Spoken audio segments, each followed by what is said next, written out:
Hello class, this is Mr. AC once again, yet again, and this time I'm going to be going over logarithmic properties. So in order to do that, I wrote down the three properties, okay? We have the product property right up here, which says the log of base b of a plus the log of base b of c is equivalent, it's the same thing as log base b of a times c. Then we have the quotient property, which says the exact same thing, except instead of an addition sign, we have the subtracting sign. And when we see the subtracting sign, well, that's log base b of a minus log base b of c equals log base b of a divided by c. Finally, we have the power property, which is a times log of x. That's actually the same thing as log x raised to the a. Now, believe it or not, if you remember, you as a class were the ones who found out these properties. You found out these patterns, you know? So let's just refresh our memory on how to actually use them. I want to do this problem right here, okay? This is one that involves square roots because I feel like it's a very popular one. It's one that seems like a lot of you have been very interested in seeing how it plays out, okay? So we have something that looks like this. And the problem is asking you to either expand or simplify these properties. So we have something like log base 7, okay?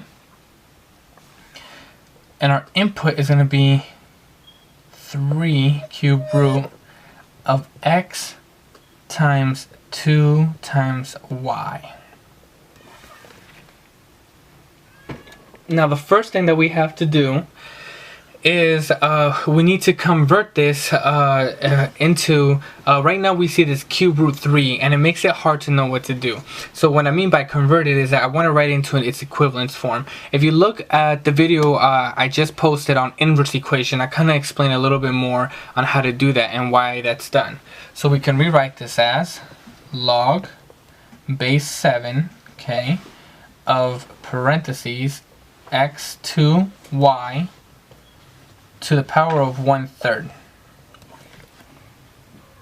Okay, so I don't know if you probably just heard my cat, but other than that, basically whenever you see the number out here, the 3 cube root, that means that anything inside the square root, that's the same thing as that, put parentheses, raised to the power of that, except it's just 1 divided by 3. So this is x times 2 times y raised to the power of 1/3, 1 divided by 3.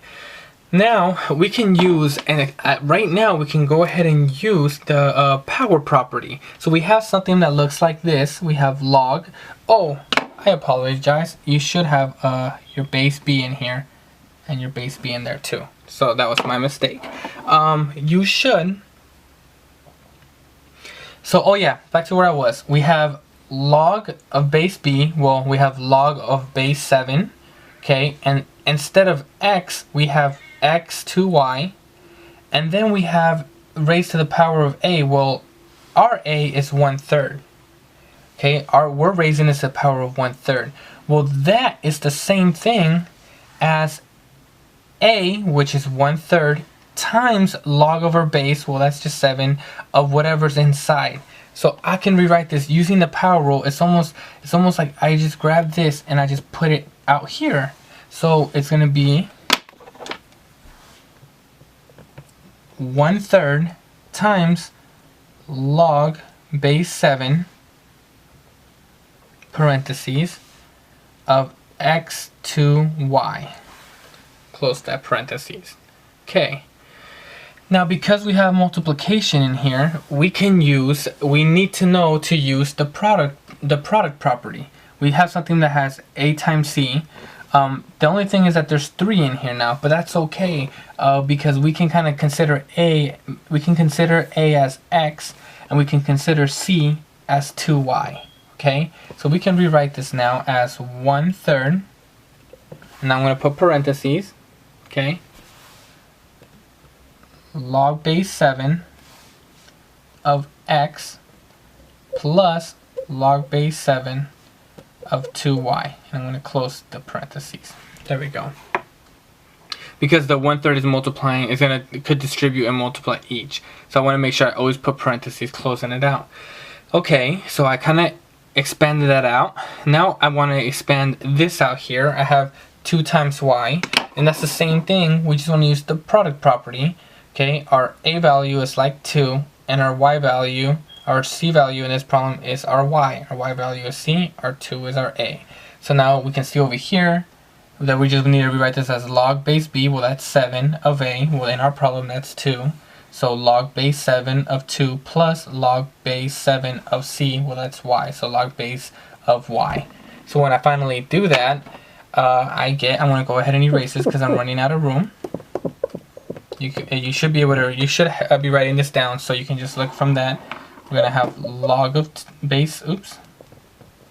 Thanks for correcting me, I bet. You're probably going to tell me to stop. Log base 7 of 2 plus log base 7 of y. Now I'll close that parentheses. And we are officially done. We have expanded this out as much as possible. Okay, I'm going to erase this and we're going to do one more problem.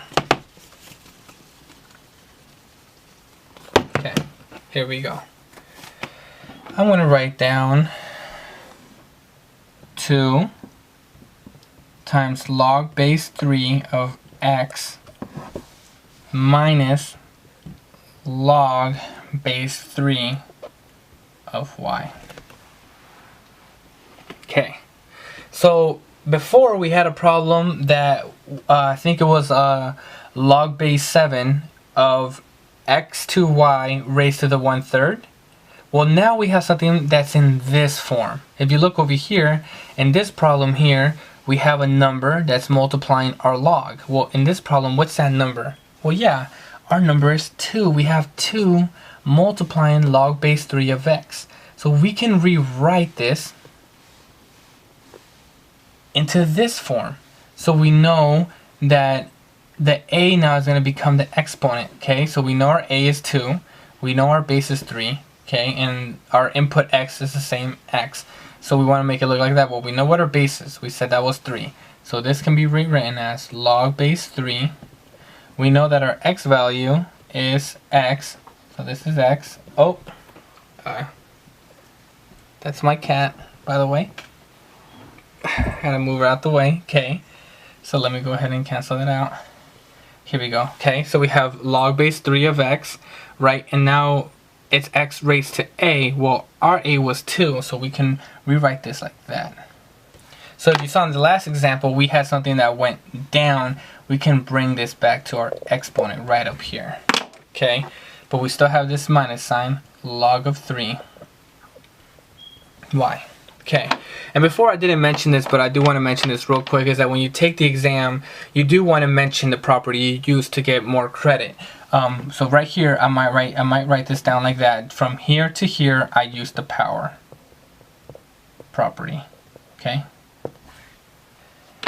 It's important that you do that because I'll give you, that's the difference between a median and an exceeding. But when we see that you know what property you're using, that lets us know that you understand how to see it and how to rewrite it. Okay, now I see something with the minus sign, so I want to look at my quotient property. So we know my base is 3, so log base of a, log base of 3, my, hold on one second again, sorry.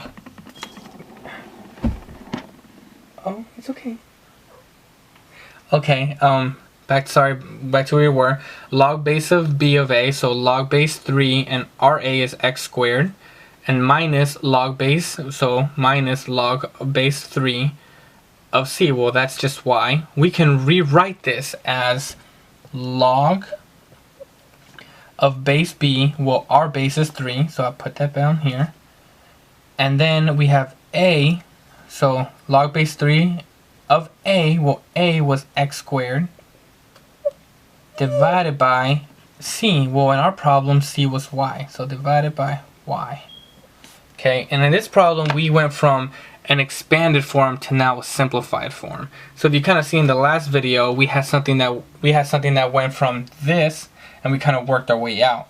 Now we're working our way out to a more simplified version. So I want to go down here, and I want to go ahead and say from here to here, I use the quotient property. Quotient property. And there we go. I am officially done because I can't simplify this any further because x squared divided by y, well, I can't do anything because they're not the same. X is different than y. So at this point, I'm done. I have officially left it. Officially completed the problem. hopefully this helps, and if you have any more questions, just go ahead and write it in the comment box, and if worst case scenario you still need help, maybe I'll even post another video. Okay, take care. Toodaloo.